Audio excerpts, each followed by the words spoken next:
സ്വാഗതം.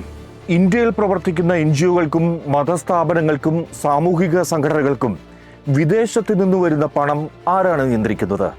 എന്തുകൊണ്ടാണ് ചില വലിയ സംഘടനകളുടെ അക്കൗണ്ടുകൾ ഫ്രീസ് ചെയ്യപ്പെടുന്നത്? FCRA എന്ന നിയമം എന്താണ്? അത് യഥാർത്ഥത്തിൽ രാജ്യസുരക്ഷയ്ക്കായുള്ളതാണോ, അല്ലെങ്കിൽ സേവനത്തിനും സ്വാതന്ത്ര്യത്തിനുമുള്ള വെല്ലുവിളിയോ? FCRA നമ്മൾ വിശദമായി പരിശോധിക്കുന്നു.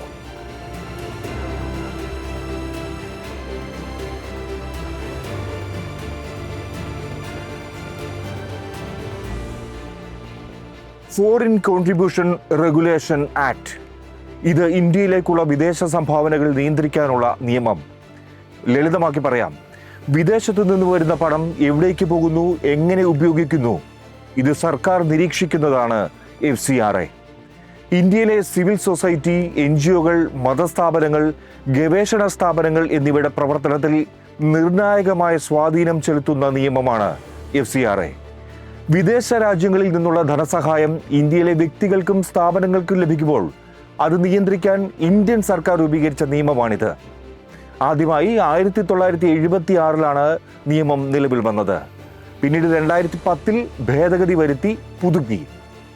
ഇനി FCRAയുടെ പ്രധാന ലക്ഷ്യങ്ങളും ആവശ്യകതയും എന്താണ് എന്ന് നോക്കാം.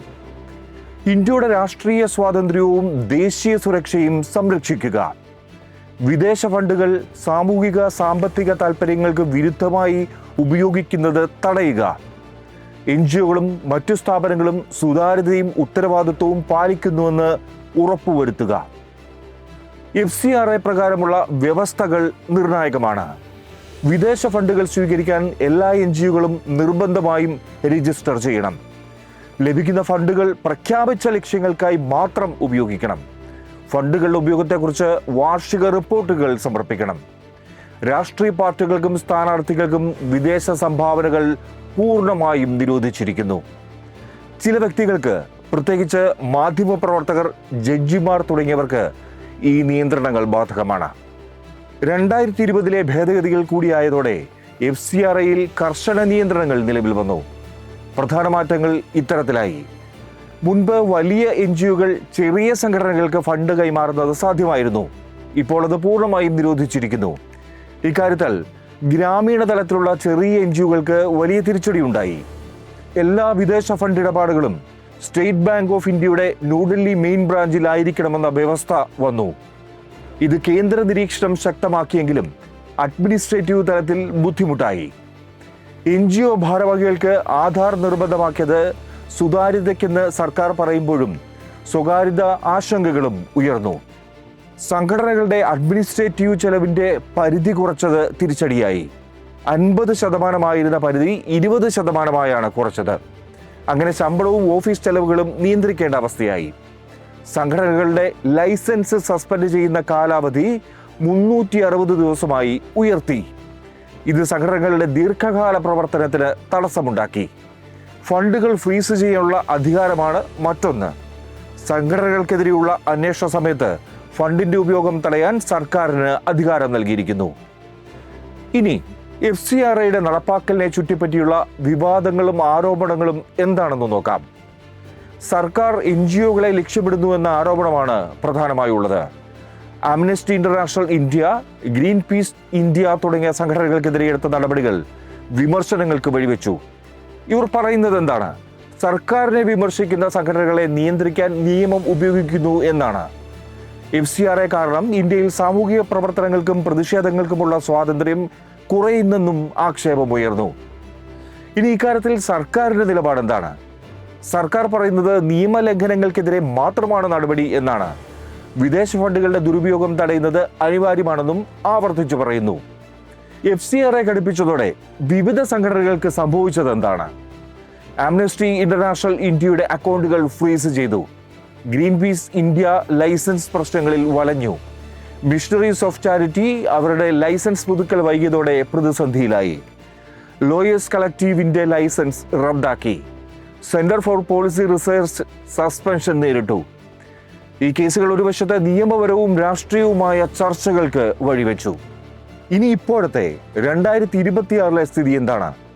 കേന്ദ്ര സർക്കാർ പുതിയ ഭേദഗതി ബിൽ പാർലമെന്റിൽ അവതരിപ്പിച്ചെങ്കിലും ശക്തമായ പ്രതിഷേധത്തെ തുടർന്ന് അത് താൽക്കാലികമായി മാറ്റിവെച്ചിരിക്കുകയാണ്. അതിനാൽ FCRA വിഷയം ഇപ്പോൾ രാഷ്ട്രീയമായി അതീവ ഗൗരവത്തോടെ നിലനിൽക്കുന്നു. പുതിയ ഭേദഗതി നിർദ്ദേശം കൂടി വന്നതോടെ മതസംഘടനകളുടെ പ്രതികരണം എന്താണെന്ന് നോക്കാം. ക്രിസ്ത്യൻ സഭകൾ ശക്തമായ ആശങ്കയും പ്രതിഷേധവും അറിയിച്ചു കഴിഞ്ഞു. സ്കൂളുകൾ, ആശുപത്രികൾ തുടങ്ങിയ സേവന പ്രവർത്തനങ്ങളെ ബാധിക്കുമെന്ന ഭയമാണ് അവർ പ്രകടിപ്പിക്കുന്നത്. സംഘടനകളുടെ സ്വയംഭരണത്തിന് ഭീഷണിയായും കാര്യങ്ങളെ കാണുന്നു. മുസ്ലിം സംഘടനകളോ തെരഞ്ഞുപിടിച്ചുള്ള പരിശോധന എന്ന ആശങ്കയാണ് ഉയർത്തുന്നത്. ചാരിറ്റി പ്രവർത്തനങ്ങൾക്ക് നിയന്ത്രണമെന്നും വിലയിരുത്തുന്നു. ഹിന്ദു സംഘടനകൾ പൊതുവായി വലിയ പ്രതിഷേധം പ്രകടിപ്പിക്കുന്നില്ല. എന്നാലും സംഘടനാ നടത്തിപ്പുമായി ബന്ധപ്പെട്ട പ്രശ്നങ്ങൾ ഉന്നയിക്കുന്നുണ്ട്. FCRAയിലെ പുതിയ ഭേദഗതിയിൽ രാഷ്ട്രീയ പ്രതികരണങ്ങൾ ശ്രദ്ധേയമാണ്. ദേശീയ സുരക്ഷയ്ക്കായി നിയമ ഭേദഗതി ആവശ്യമാണെന്ന് BJP തറപ്പിച്ചു പറയുകയാണ്. ന്യൂനപക്ഷങ്ങളെ ലക്ഷ്യമിട്ടുള്ള നീക്കമെന്നാണ് കോൺഗ്രസിന്റെ നിലപാട്. ഇത് അതിക്രമമാണെന്ന് CPM വിമർശിക്കുന്നു. ചുരുക്കത്തിൽ FCRA ചർച്ചയിൽ ഒരു അടിസ്ഥാന സംഘർഷം വ്യക്തമാണ്. സുരക്ഷയും സുതാര്യതയും സ്വാതന്ത്ര്യവും സ്വയംഭരണവും ഒക്കെയാണ് പ്രധാന വിഷയങ്ങളായി വരുന്നത്. സർക്കാർ കൂടുതൽ നിയന്ത്രണം ആവശ്യമാണ് എന്ന് വാദിക്കുമ്പോൾ വിമർശകർ അത് സിവിൽ സൊസൈറ്റിയുടെ സ്വാതന്ത്ര്യത്തെ ബാധിക്കുന്നുവെന്ന് ചൂണ്ടിക്കാണിക്കുന്നു. അങ്ങനെ നോക്കുമ്പോൾ FCRA ഇന്നൊരു സാധാരണ നിയമമല്ല. അത് ഇന്ത്യയിലെ ജനാധിപത്യത്തിൻ്റെ ഗുണനിലവാരത്തെയും സിവിൽ സൊസൈറ്റിയുടെ സ്വാതന്ത്ര്യത്തെയും ബാധിക്കുന്ന ഒരു പ്രധാന വിഷയമായി മാറിയിരിക്കുന്നു. ഭാവിയിൽ ആവശ്യമായത് എന്താണ് എന്നതാണ് നമ്മുടെ വിഷയം. ഫണ്ടുകളുടെ സുതാര്യമായ ഉപയോഗം ഉറപ്പാക്കണം. ഒപ്പം സ്ഥാപനങ്ങളുടെ സ്വാതന്ത്ര്യവും സംരക്ഷിക്കണം. ഈ രണ്ട് ഘടകങ്ങൾക്കിടയിൽ സന്തുലിതാവസ്ഥ കണ്ടെത്തുന്നതാണ് ഇന്ത്യയുടെ മുന്നിലുള്ള ഏറ്റവും വലിയ വെല്ലുവിളി. എന്തായാലും ഫോറിൻ കോൺട്രിബ്യൂഷൻ റെഗുലേഷൻ ആക്ടിനെ ചുറ്റിപ്പറ്റിയുള്ള ചർച്ചകൾ ഇന്ത്യയിലെ ഭരണകൂടവും സിവിൽ സൊസൈറ്റിയും തമ്മിലുള്ള ബന്ധത്തിന്റെ സങ്കീർണത വ്യക്തമാക്കുന്നുണ്ട്. ഒരു വശത്ത് വിദേശ ഫണ്ടുകളുടെ ദുരുപയോഗം തടയാനും ദേശീയ സുരക്ഷ ഉറപ്പാക്കാനും ശക്തമായ നിയന്ത്രണങ്ങൾ ആവശ്യമാണ് എന്നത് അനിവാര്യ സത്യമാണ്. എന്നാൽ മറുവശത്ത് അതിയായ നിയന്ത്രണങ്ങൾ സാമൂഹിക പ്രവർത്തനങ്ങളെയും മനുഷ്യാവകാശ പ്രവർത്തനങ്ങളെയും ബാധിച്ച് സിവിൽ സൊസൈറ്റിയുടെ സ്വാതന്ത്ര്യം ചുരുക്കാനുള്ള സാധ്യതയും നിലനിൽക്കുന്നു. അതുകൊണ്ട് ഭാവിയിൽ വേണ്ടത് കടുത്ത നിയന്ത്രണങ്ങളോ പൂർണ്ണ സ്വാതന്ത്ര്യമോ അല്ല, മറിച്ച് ഇതിനിടയിലുള്ള ഒരു സന്തുലിത സമീപനമാണ്. സുതാര്യതയും ഉത്തരവാദിത്വവും ഉറപ്പാക്കുന്നതിനൊപ്പം NGOകളുടെയും മത സാമൂഹിക സ്ഥാപനങ്ങളുടെയും സ്വയംഭരണവും സംരക്ഷിക്കുന്ന രീതിയിലുള്ള നിയമനിർമ്മാണവും നടപ്പാക്കലും മാത്രമേ ദീർഘകാലത്തെ ജനാധിപത്യ മൂല്യങ്ങളെ ശക്തിപ്പെടുത്തൂ. അതിനാൽ FCRA കുറിച്ചുള്ള ഭാവി സമീപനം നിയന്ത്രണവും സ്വാതന്ത്ര്യവും എന്ന ആശയത്തിൽ അധിഷ്ഠിതമായിരിക്കണം.